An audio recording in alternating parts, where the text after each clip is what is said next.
So today we will continue our discussion on integration. So I will take 2 or 3 problems now. Let us take the problem. For example, if I have a function, the function is e power x. Then for e power x, integral e power x dx is what? And I will also have one more function, that is f of x equals to 1 by x. Then what is integral f of x dx? So these are the 2 problems I will take today. So first let us take e power x problem. So if I take e power x, now f of x is e power x. So this is the function I am taking now. Let us take f of x is e power x. So if f of x is e power x, then what is df of x, what is integral f of x dx? So this is the question. So that is integral e power x dx. So what is that? So integral e power x dx. So now like in the last class, I will also take one more function here also. That function is, let us say g of x. G of x equals to e power x I will take. If I take g of x equals to e power x, g of x equals to e power x. Now dg of x by dx, that will be d by dx of e power x.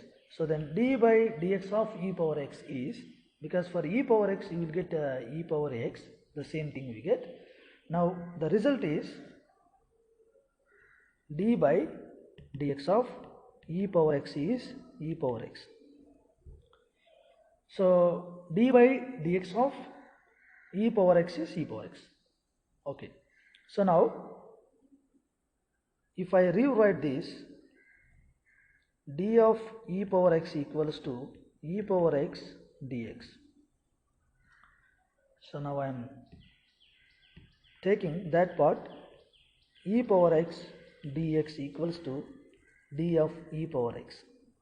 So it means, look at this step, e power x dx is the area under e power x curve from x equals to x plus delta x. Now x is going from x to x plus delta x. So now x is going from x to x plus delta x, and during that moment your function value is e power x, because f of x equals to e power x. So the value of f of x is e power x when you go from x is x to x plus delta x. So now in this case I am taking my limitation, that is limit delta x tends to 0. When limit delta x tends to 0, then we can write down delta x as dx. So that is what I wrote here in this. Then e power x dx is area under the curve, area under your e power x curve when your x is going from x to x plus delta x, and that is equals to d of e power x. So e power x is your function, then d of e power x is a small part of your function, a small part of your function. So when you take sum, you can take sum, or you can write down mathematically integration, because sum becomes integration when delta x tends to 0. So if I take integration here, integral e power x dx will be integral d of e power x. So that is integral e power x dx equals to integral d e power x. So d e power x is a small part of e power x. So once you add all such small things, you get total function, that is e power x. So now this is the result. So integral e power x dx is e power x. You can also apply boundary conditions. So once you have boundary conditions, you will get for example, I have the function like this, integral e power x dx. Then assume that the integration is going from 0 to, let us say, 2. Then what is the value of that? So e power x dx, integral e power x dx is e power x. From here you can write that e power x. Then the boundary conditions, you have to apply boundary conditions. The boundary conditions are from 0 to 2. So it means First you fix a 2-second upper boundary, that is e power 2 minus e power 0. Then that equals to e power 2 minus e power 0 value is 1. So now it means integral 0 to 2 e power x dx will be equals to e power 2 minus 1. So this is the result. This is the result. So this is how you can integrate the function. So I have taken function e power x, f of x is e power x, then f of x dx is integral f of x dx is integral e power x dx. So to find integral e power x dx, I have taken one function, let's say that is g of x equals to e power x. When I differentiate g of x, when I differentiate e power x, I get the same function. So integral, so d by dx of e power x is e power x. D by dx of e power x is e power x. Then I can write down the same thing as d of e power x equals to e power x dx. E power x dx. So then e power x dx equals to d of e power x. So e power x dx is the area under e power x when your x is going from x equals to x to x equals to x plus delta x. Then f of x is e power x in that period or in that gap. So when delta x tends to 0, you can replace delta x by dx, and you can also replace that summation by integration. So that integral e power x dx will be integral d of e power x. So d of e power x is a small part of your function or small part of your area, and when you integrate you get full area, so that is e power x. So if I have limitations here, let's say if I have boundaries here, let's say e power x dx, then my integration is going from 0 to 2. So if I do that, then for e power x dx, for e power integral e power dx is e power x. Now I have boundary conditions from 0 to 2, then you have to take 0 to 2. That equals to e power 2 minus e power 0, that is e square minus 1, that is integral 0 to 2 e power x dx is e square minus 1. Now let us take one more function, that is f of x is 1 by x. Now my function is f of x is 1 by x. If I have function f of x equals to 1 by x, then what is integral f of x dx? So now I am taking integral f of x, that is 1 by x dx. So this is the question now. So this is what my question is. So integral f of x dx. Integral f of x dx, because f of x is 1 by x, so I wrote this step. Then what is integral 1 by x dx? So now the question is integral 1 by x dx, or you can also write down this as dx by x, both are same. So I can ask by 1 by x dx, or I can say it's a dx by x, both are same.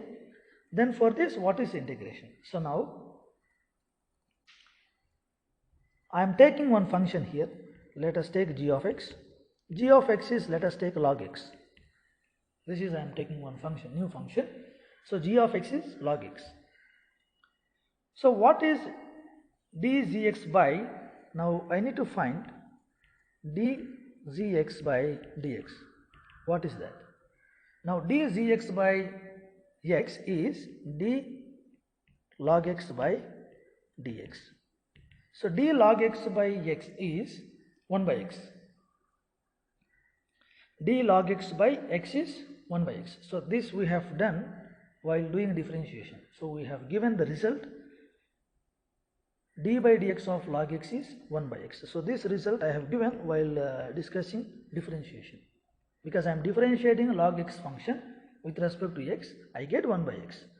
So now from here I can write down d of log x equals to 1 by x dx. or I can write 1 by x dx equals to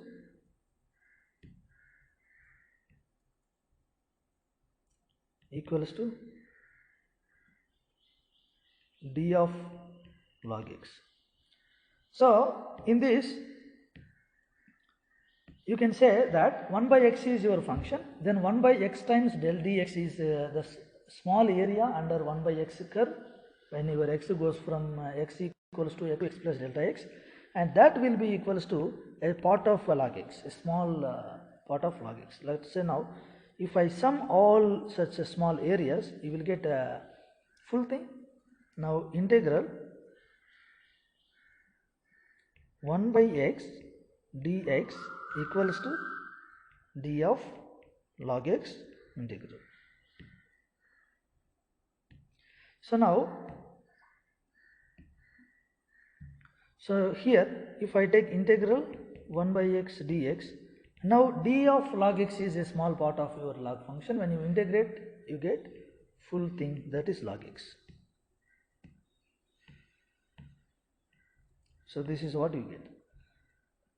So if I take boundary conditions for this, now I am taking boundary conditions. Let us take my integration from, let us say 1 to 2 or maybe 2 to 4 you can take, or 1 to 2 let us take 1 to 2, then 1 by x dx, or you can also write down the same thing as integral 1 to 2 dx by x. So for integral dx by x or 1 by x dx, you can write down log x. Log x is integral dx by x is log x. Now boundary conditions are 1 to 2. So when you apply boundary conditions, then you get log, let us keep first upper boundary, that is 2 minus log lower boundary is 1. So here you can write down log 1 is 0, then your result will be that equals to log 2. Log 2 is the result. So, or you can write down integral 1 to 2 1 by x dx equals to log 2. So first you just see here, first I have taken what is integral 1 by x dx. Integral 1 by x dx equals to log x. So that we have taken here. For example, if you take a new function, that is g of x equals to log x, then if you differentiate that, you will get 1 by x. So when you differentiate log x function, you will get 1 by x. Now I have differentiated this log function log x with respect to x. I got 1 by x. Now I have rewrote the same step in this following format. Now d of log x equals to 1 by x times dx. Then that 1 by x dx is equals to now d of log x, and d of log x, and here this 1 by x dx is area under 1 by x curve when your x goes from x equals to x to x equals to x plus delta x. So maybe delta x may be very small, you can take it delta x tends to 0. If delta x tends to 0, you can write down delta x as dx, and you can replace that summation by integral. So now that integral 1 by x dx will be equals to integral d of log x. Log x we know is a part of d of log x is, see for example, if log x is a function, then d of log x is a part of that function. So you get a small number here.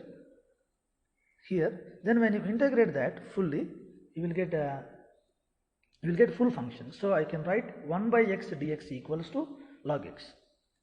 1 by x dx equals to log x. So this is your result. Now if you have boundaries also, for example, I am having boundaries now, integral 1 by x dx, and integration is going from 1 to 2.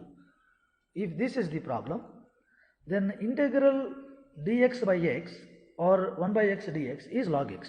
So let us take that log x now. Log x Now the boundary conditions are 1 and 2. So upper limit is 2, lower limit is 1. You have to find area under that curve. So then when you apply boundary conditions, then first take upper boundary log 2, then lower boundary is log 1. So when you fix this, because log 1 value is 0, then you can write down it as log 2. So now integral 1 by x dx from 1 to 2 is log 2. So this is the result. So tomorrow we will continue from here.